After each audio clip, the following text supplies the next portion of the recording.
I'm Nat Durant, the owner and CEO of ND3 Inc. We are a government services business specializing in IT support, logistics, and drone services, specifically counter UAS services. We were founded in 2018, but I started the business in 2020 after I retired from the Army during the pandemic. Worst time ever to start a business, but we persevered and have been going strong since 2020. It took time, and I had to be resilient. And at that same time, the FAA published rules on how to fly legally drones. And I'm a trainer by trade, so I decided to build a drone academy.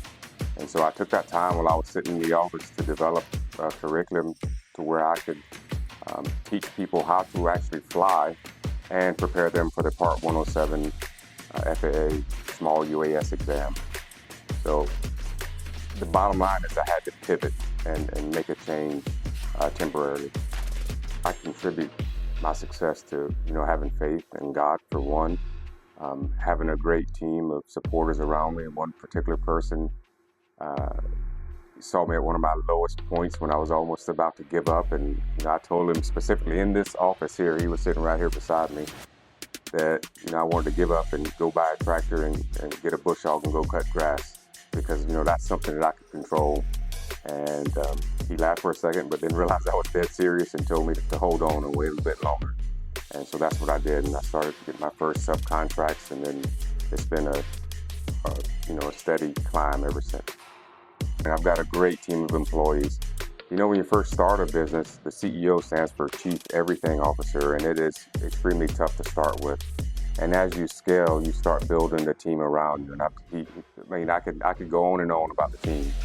These, like I said before, the right people, right time, at the right place, and that's what's been making me successful. And so I think the key is every single person on my team has come in at the right time when I needed them the most. When I was struggling with a particular whatever, they were there. And it's been a blessing for one that they are still here with me and carrying through with this. Line one, it's home for me. This is deer hunting country, so I like to hunt and fish, so that's perfect. But retiring here out of Shaw Air Force Base, I was in the Army, but I retired out of Shaw Air Force Base.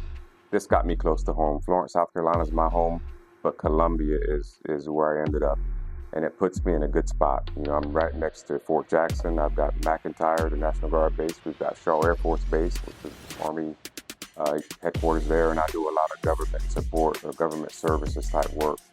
So this is the perfect place for me. The benefits, tax-wise, from being a retired veteran, are great here for South Carolina. So the leadership here in this state is, vet-friendly and business-friendly. So South Carolina's a perfect place, especially Columbia, to put a headquarters here. One of South Carolina's fastest 50 growing companies is huge. It's a testament to the hard work that we've put in over the last 4 years to grow this company. I guess you could say in spite of the pandemic or in spite of certain things. I had no idea that I was even in the running to be considered in the top 50. So, that in itself is a blessing. And, we just keep our head down and we're working and slugging away at a goal. And I don't even know what the goal is. We're driving towards, that way. Whatever's on that way is the way we're going. And we've been doing some great things, and we've been supporting our customers, doing great work there.